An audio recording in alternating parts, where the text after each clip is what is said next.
Es Gonzalo Puente Ojea, uno de los autores que más ha indagado en las falsedades históricas que representan las religiones y en las distorsiones de la razón que han supuesto.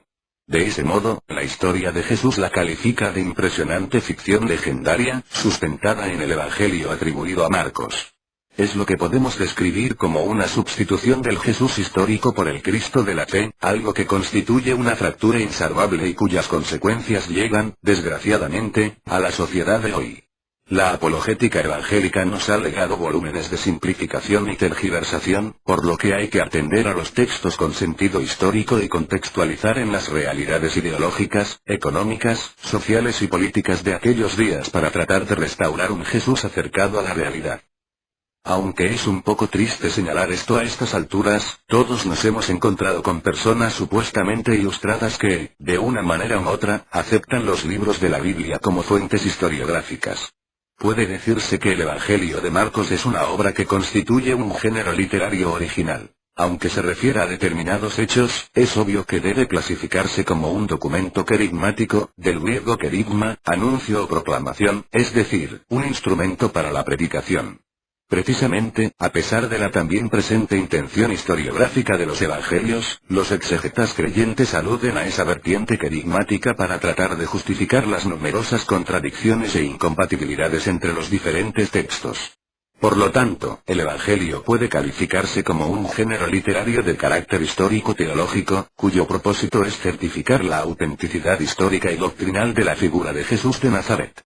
Por supuesto, para realizar esa labor se subordina y adapta el soporte historiográfico a un molde dogmático, por lo que se pretende dar a conocer de una manera interesada.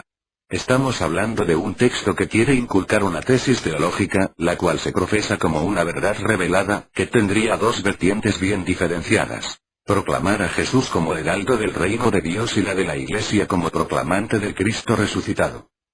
El relato presente en el Evangelio de Marcos no se desarrolla cronológicamente, sino de manera teológica, partiendo de la idea de la muerte de Jesús como propiciatoria del reino y como confirmación de su figura mesiánica y como Hijo de Dios. Por lo tanto, no hablamos de una biografía histórica, sino de una construcción querigmática desde la fe en la resurrección, un hecho claramente inverificable, incluso dentro de esta tradición. Puente Ojea señala una contradicción entre esa consideración en el Evangelio de la figura de Jesús como mesiánica y la posterior justificación de su crucifixión como parte de un misterioso plan divino. Es lo que hay que calificar como la ambigüedad constitutiva del cristianismo como híbrido ideológico, se apropia de la esperanza tradicional de Israel, para dar cerrojazo e instaurar una economía de la salvación, una nueva alianza en la que la Iglesia se integra con vocación hegemónica de poder en el orden de dominación existente. Se trata de conciliar dos querigmas contradictorios, el del Mesías Jesús y el de la Iglesia, por lo que basta con afirmar algo y, a la vez, lo contrario. Es una ambigüedad connatural al cristianismo, lo que le ha capacitado para adaptarse a todas las coyunturas históricas y explotarlas todo lo posible en beneficio de su dominación. La mayoría de los creyentes ignora, o quiere ignorar, el gran salto que hay entre el Jesús de la historia y el Cristo de la fe, y es esa ignorancia la que ha salvado de momento a la Iglesia del colapso. Lo que atañe a la clase mediadora, al clero, es un misterio del grado de honestidad o de ignorancia que se encuentra detrás de sus creencias. Lo que es obvio es que la crítica racional queda a un lado en la religión revelada, por lo que su institucionalización y la generación de una clase mediadora solo conlleva intolerancia y fanatismo. Estamos hablando de la raíz misma del cristianismo, que se caracterizó por la hibridación y la ambigüedad ideológica, lo que explica su eficacia como institución de poder. Puente Ojea describe muy bien a la Iglesia como instancia hegemónica totalitaria sin, además, ninguna legitimación histórica. Es curioso que los sacerdotes y creyentes realicen una continua apelación a la tolerancia, cuando es su propia Iglesia la que es un obstáculo para una sociedad plural.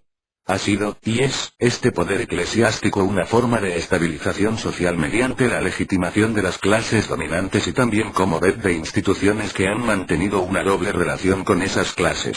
De confirmación divina de todo tipo de dominación terrenal por parte de los poderes hegemónicos, la Iglesia es uno de ellos, y de control externo e interno de las formas de esos mismos poderes para lograr el consenso colectivo y la legitimación histórica e ideológica. Es esa paradójica doble relación estabilizadora la que ha mantenido la ilusión de que el cristianismo pueda representar una posibilidad de emancipación para explotados y oprimidos.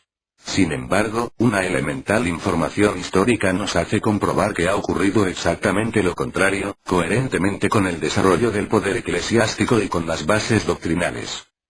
La función de la Iglesia ha sido y es mantener fácticamente la explotación y la opresión, aunque paralelamente difunda de forma retórica un incongruente deseo de reforma social. Los rasgos benéficos y paternales que se aducen habitualmente para justificar la institución eclesiástica no suponen ningún cambio real, solo aseguran la buena conciencia de sus miembros y siguen perpetuando esa ilusión de una posible reforma social que le otorgue un mínimo crédito. A pesar de que los tiempos han cambiado mucho desde que se realizó el primer análisis de este tipo, la religión sigue funcionando como un perfecto instrumento de control social, por lo que la clase dirigente, creyente o no, continúa utilizándolo. Conviene recordar la clásica frase "la religión es el opio del pueblo", entendida como consuelo ante los infortunios de la existencia, y también la de Lacan, "la religión es el alivio a costa del juicio". Existirán ciertos mecanismos psicológicos que conducen al individuo a la fabulación, pero lo que resulta intolerable es que instituciones de poder sigan negociando con esas debilidades inherentes a la existencia humana, manteniendo toda una red con múltiples formas de coerción individual y colectiva sobre las conciencias y las conductas.